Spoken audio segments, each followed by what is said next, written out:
It's your boy DJ Akademiks, and a man known as Theodore Wafer was found guilty of second-degree murder and manslaughter for shooting and killing Renisha McBride, who was a 19-year-old woman, and she was standing in front of his door, and he just blasted her.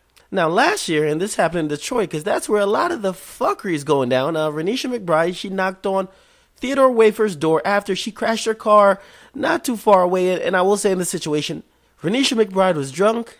Multiple tests proved this afterwards. However, she didn't do anything wrong. Now, she obviously was looking for help because she just crashed her car, maybe because she was drunk driving, and she walked up to what turned out to be the wrong fucking door.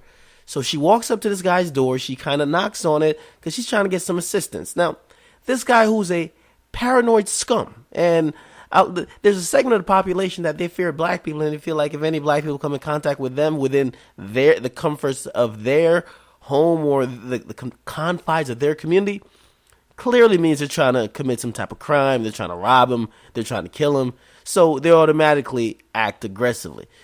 Now, Wafer, he fired through the screen door and hit McBride in the face. Like, fuck a warning shot. Fuck even shooting somebody in the leg, even the torso. Hit her in the face.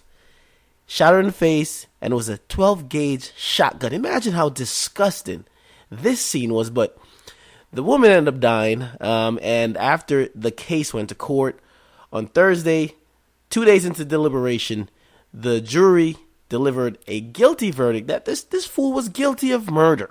You killed someone cold blood. Now, first and foremost, I just got to throw out the window any speculations that, okay, we finally got one. This is not a us versus them situation. This is not a, okay, black and white. Maybe for this asshole who shot the woman, maybe for him, he was that paranoid of black people. He shot the woman, but as far as the justice system, this is not okay, finally black people got. It's about wrong and right. This situation is clearly about wrong and right. You could tell you have an unarmed woman who's seeking assistance, even if it's a late hour at night. Maybe you're confused. Maybe you're like, okay, why the she doesn't look like she lives around here. Maybe you even think there might be something sketch up here, right? If you have a shotgun, and you know you have the liberty of using it to defend yourself if you do see fit, I'm wondering, what the fuck could she have said to you? Or you just probably fresh off, I think this is around the same time with the Trayvon Martin incident going on. Maybe you're thinking you are within Michigan, and maybe Michigan has some type of stand your ground law, even though you're not even standing your ground. You're within your own house. She's knocking on your door. It's like it's like blasting the fucking Jehovah's Witness because they knocked on your door for more than 2 minutes. You're like, what the fuck? How many times are you going to try to sell me some Bibles?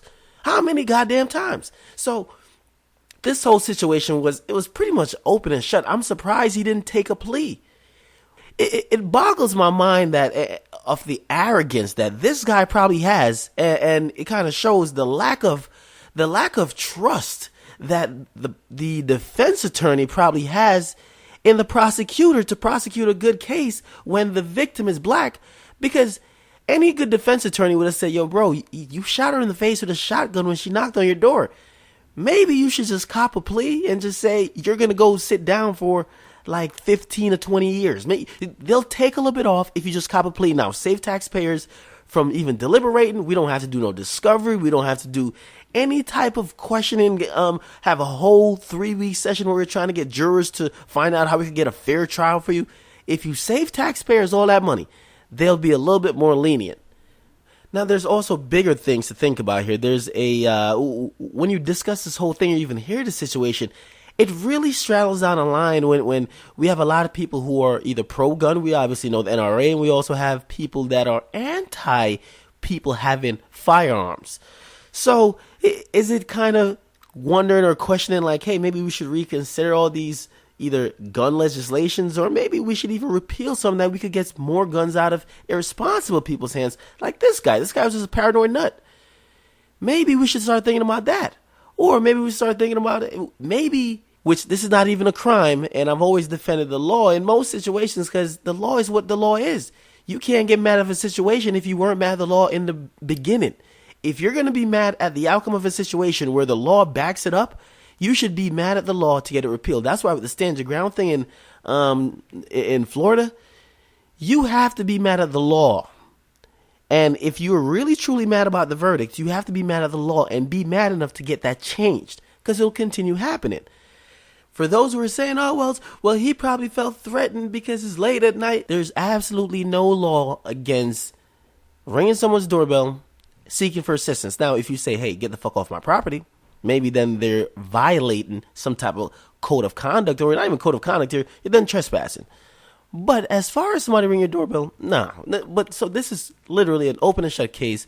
I mean, it's a blip when you consider every headlines that's going around nowadays, because everyone knows how this should have turned out. This is no surprise. If it didn't turn out like how it did, it will be a surprise. Now, I want to see how the sentencing is going to go down. So I want you guys to weigh in. What do you guys think about this whole situation? Make sure you guys get in the comment box. Make sure you guys hit that like button. Definitely share. What do you think about this whole situation as far as how the trial went on, and even as far as how the whole situation went on where the crime was committed? Get in the comment box. Make sure you guys like, comment, definitely share, and subscribe. It's your boy DJ Akademiks. I'm out.